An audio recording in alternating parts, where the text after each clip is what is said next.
परिवर्तन यात्रा शुरू हुई है और 21 फरवरी 2024 तक यानी अगले साल तक ये लगातार चलेगी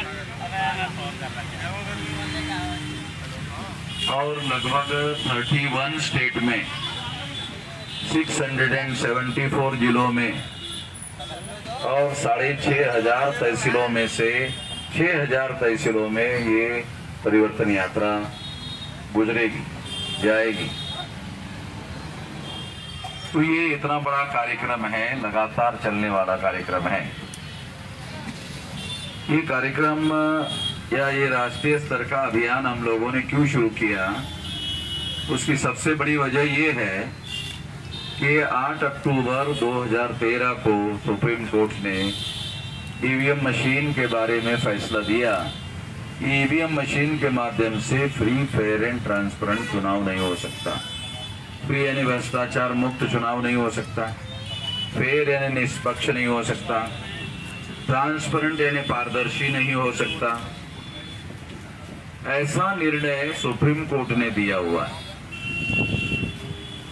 इसका मतलब ये है कि ईवीएम मशीन जो चुनाव में उपयोग में लाई जा रही है, उसके माध्यम से घोटाला किया जा रहा है। पहले तो हमारे देश में पैसों के ही घोटाले होते थे। आप लोगों ने केवल पैसे के घोटाले सुने, मगर ये घोटाला कुछ अलग किस्म का घोटाला है। ये पैसे का घोटाला नहीं है, ये राजा कौन बनेगा इसका घोटाला, यानी घोटाले से राजा बनाने का कार्यक्रम करने वाले बड़ा, यानी फिर जब राजा बनाने का कार्यक्रम हो जाएगा तो पैसे पर अपने आप ही कब्जा हो जाएगा। पैसे की चोरी करने की जरूरत ही नहीं, चोरी वोटों की करो, पैसे की कब्जा अपने आप हो जाएगा। अब भारत सरकार का 1 साल का बजट अगर मान लो प्रधानमंत्री बना दिया तो 1 साल का बजट 42 लाख करोड़ रुपए का है। तो ये 42 लाख करोड़ रुपया कितना होता है, ये भी हमारे लोगों को बताने के बाद भी समझ में नहीं आता कि अरे होता कितना। हमारे लोग ज्यादा से ज्यादा ये मान लेते हैं लाख रुपए की हम मेजरम बात कर रहे हैं। हमारे लोगों को ये समझ में नहीं आएगा 42 लाख करोड़ कितना होता होगा। इतना हमारे लोग इतना ही सोचते हैं, पता नहीं कितना होता होगा। तो ये भारत सरकार का बजट अकेले 1 साल का 42 लाख करोड़ रुपए बजट है। और इतना बड़ा बजट किसके नियंत्रण में जाता है? जो वोटों की चोरी करके देश का प्रधानमंत्री बनेगा, उसके कब्जे में आ जाएगा, वो भी 1 साल का। ऐसा 5 साल का बजट तो 200 लाख करोड़ से ज्यादा हो जाता, 200 लाख से ज्यादा करोड़ का हो जाता। तो ये हम कल्पना ही नहीं कर सकते कि कितना बड़ा मामला है, कितना बड़ा घोटाला है। तो इस बात को ध्यान में रखते हुए हम लोगों ने सारे देश के लोगों को ये बताने के लिए ये राष्ट्रीय स्तर का अभियान शुरू किया हुआ है। 8 अक्टूबर 2013 को सुप्रीम कोर्ट ने ये बात स्वीकार की कि ईवीएम मशीन के द्वारा फ्री, फेयर एंड ट्रांसपेरेंट चुनाव नहीं हो सकता। ये 3 शब्द यूज किया, ये तीनों शब्दों का मिलाकर एक शब्द बनाया जा सकता है कि ईवीएम मशीन के द्वारा जो चुनाव हो रहे हैं वो घोटाला करके हो रहे हैं। और ये सुप्रीम कोर्ट ने कहा। कुछ लोग ऐसा कहते हैं, हमारे SC, ST, OBC माइनॉरिटी के जो पढ़े लिखे लोग ऐसा कहते हैं, नहीं नहीं, ऐसा ईवीएम में कुछ घोटाला नहीं होता, घोटाला हो नहीं सकता, ऐसा हमारे कुछ पढ़े लिखे लोग कहते हैं। तो जो लोग ऐसा कहते हैं वो खदे की औलाद है, वो लोग खदे की औलाद है। को ये समझ में नहीं आता, अरे ये सुप्रीम कोर्ट कह रहा है, सुप्रीम कोर्ट भारत के संविधान के अनुसार बनाई हुई सबसे बड़ी अदालत है। ये कोई आगरा की तहसील की कोई मैजिस्ट्रेट की कोर्ट नहीं है। सुप्रीम कोर्ट की जो अदालत है, ये अदालत भारत के संविधान के द्वारा बनाई हुई सबसे बड़ी अदालत है। और उनके सामने सारे एविडेंसेस, सारे सबूत पेश किए गए डॉक्टर सुब्रमण्यम स्वामी के द्वारा। वो भी अमेरिका में सबसे बड़ी 10 यूनिवर्सिटियां हैं दुनिया की, उसमें पढ़ा हुआ आदमी वहां प्रोफेसर था।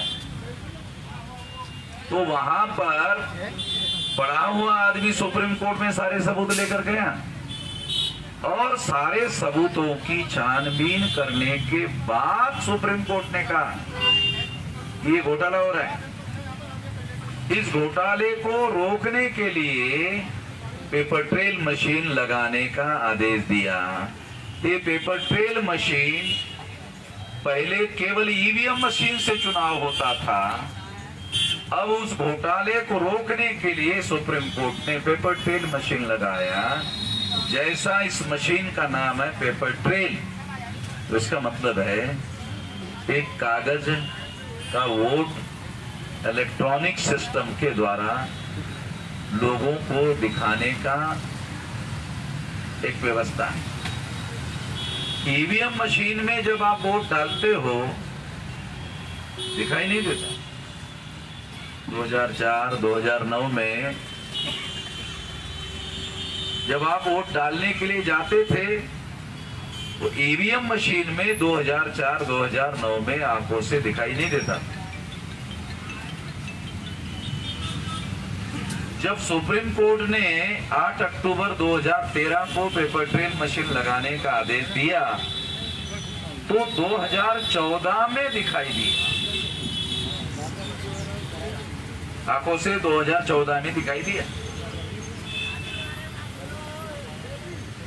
तो 2014 से ये मशीन पेपर ट्रेल लगाई गई, तब से ये दिखाई दे रहा है, नहीं तो दिखाई भी नहीं देता था कि आपका वोट आखिर गया किसके नाम पर, जमा किसके नाम पर हुआ।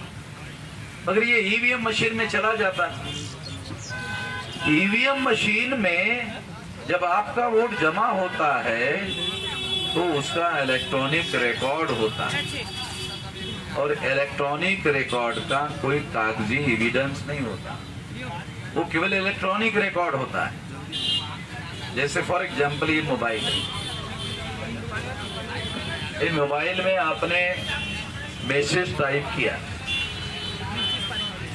और मैसेज में राम प्रसाद ने मैसेज टाइप किया राम नारायण के नाम पर, आपने टाइप किया तो राम प्रसाद का टाइप किया हुआ जो मैसेज है इलेक्ट्रॉनिक रिकॉर्ड है।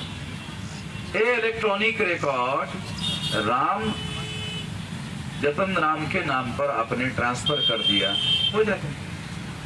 आप किसी के नाम पर जब ये इलेक्ट्रॉनिक रिकॉर्ड है तो ये जब दूसरे के नाम पर आप भेजते हो तो ट्रांसफर हो जाता है।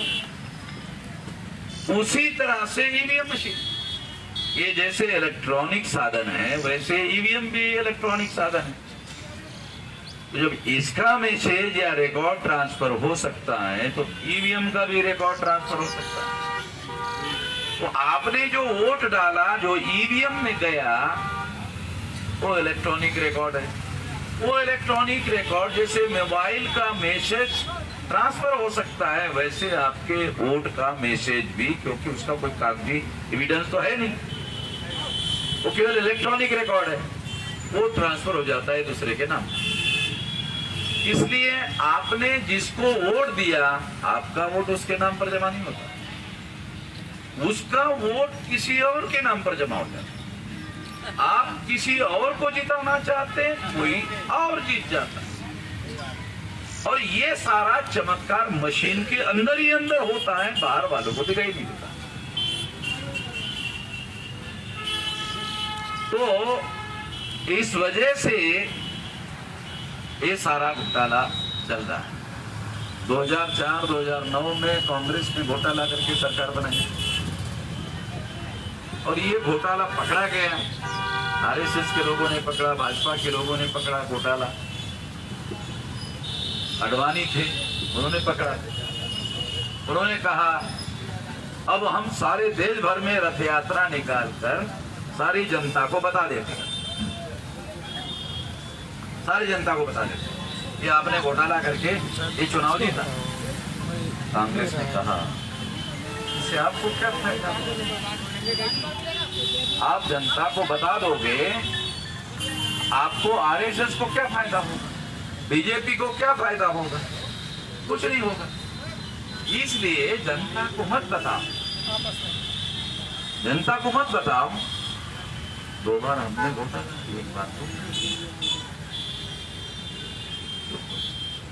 फायदा ले लो ना। कांग्रेस ने आरएसएस भाजपा को कहा जनता को बताने के क्या फायदा होगा? एक बार तुम घोटाला कर लो, फायदा ले लो। ये जो प्रजा है ये तो पूर्वक है, सजग लोग हैं, इनको कहा अंदर ही अंदर चल रहा है अपना घोटाला, जरा पता कहां चलेगा? इनको तो मूर्ख बना लेंगे। आरएसएस, कांग्रेस ने बीजेपी आरएसएस को कहा कि जनता को बताने के बजाय एक बार तुम घोटाला कर ले। आरएसएस भाजपा ने कांग्रेस को कहा आपने 2 बार किया, आप हमको 1 बार बोल रहे। तो कांग्रेस ने कहा आप भी 2 बार करना चाहते, हमने 2 बार किया। आप राष्ट्रवादी लोग, बड़े देशभक्त लोग हो, सारे देश वालों को बोलते रहते हो कि आप बड़े देशभक्त लोग हो। वो तो लोगों को बताने के लिए है ना देशभक्त, असली में देशभक्त थोड़ी है। तो आप लोगों से भी हम लोग ज्यादा बदमाश हो, तो इसलिए 2 बार तुम कर लेना तो 2 बार हम कर लेते, बराबरी हो जाती है। तेरी भी चुप, मेरी भी चुप। अरे प्रजा को मालूम ही नहीं। कांग्रेस ईवीएम के बारे में कुछ नहीं बोल रही, बीजेपी ईवीएम के बारे में कुछ नहीं बोल रही, दोनों चुप हो गए। इसलिए मुझे मैदान में उतरना पड़ा। ये दोनों बदमाश लोग, तो इस वजह से ये सारा का सारा घोटाला उजागर करने के लिए ये सारा का सारा हमारा परिवर्तन यात्रा का कार्यक्रम है। आप लोगों ने इस परिवर्तन यात्रा का स्वागत किया, इसके लिए मैं आपका बहुत बहुत आभारी हूँ। और इसी तरह का और आगे स्वागत है, फिर वहाँ भी इसी तरह का वहाँ कार्यक्रम है। तो इसलिए आप लोगों ने स्वागत किया, इसके लिए आभार, धन्यवाद। और आप लोग हमें और आगे के स्वागत के लिए जाने के लिए अवसर देंगे।